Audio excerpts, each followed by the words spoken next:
I had a son, when I was younger, who turned out to have cerebral palsy as well as some developmental delays and needed some extra care. Back then I needed all the help I could get, so my family treated my son like a community project, which was greatly appreciated at the time. But lately it's been seeming like there are too many cooks in the kitchen. While my son grew up, my sister got a degree in special needs education and started teaching a special needs elementary class.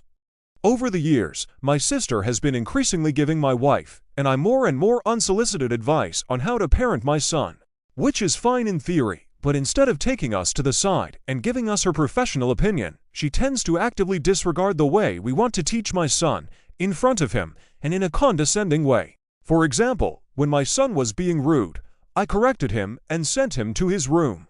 My sister stepped in and said, "Don't send him to his room. He doesn't know what he's doing."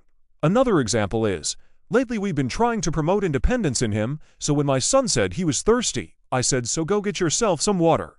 My sister said, "Oh, I'll get it." So I respectfully responded to her saying, "Actually, can he get it himself? We are trying to teach him independence." She answered with, "No, he can't do it himself." Our son even protested and said he wanted to do it himself, but she sternly turned him down, only to get him his water for him. There have been a ton of these little moments that have built up for me and my wife over time, to the point where we sat her down and had to talk boundaries with her. But it all came to a head again last Christmas when we went to visit my family. The entire trip was filled with condescending corrections from my sister. The last straw is when my son had a meltdown and he marched into his room. I said I was going to go talk to him, but she stopped me and said, "No, don't.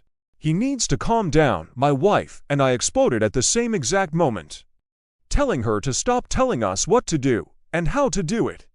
She argued with us saying that it's her job, and we have repeatedly disrespected the fact that she has a degree in this.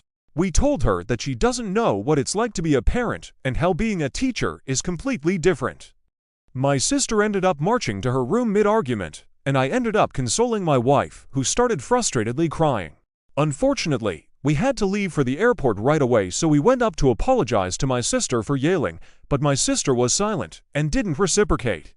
That was now 6 months ago. My only contact with my sister is through my mom, since my sister won't answer texts. My mom's opinion is that nothing needs to be talked about because time will heal all wounds. My wife and I think that would fester into resentment, which is upsetting to us because we are planning to have more kids soon and don't want this issue arising with them again.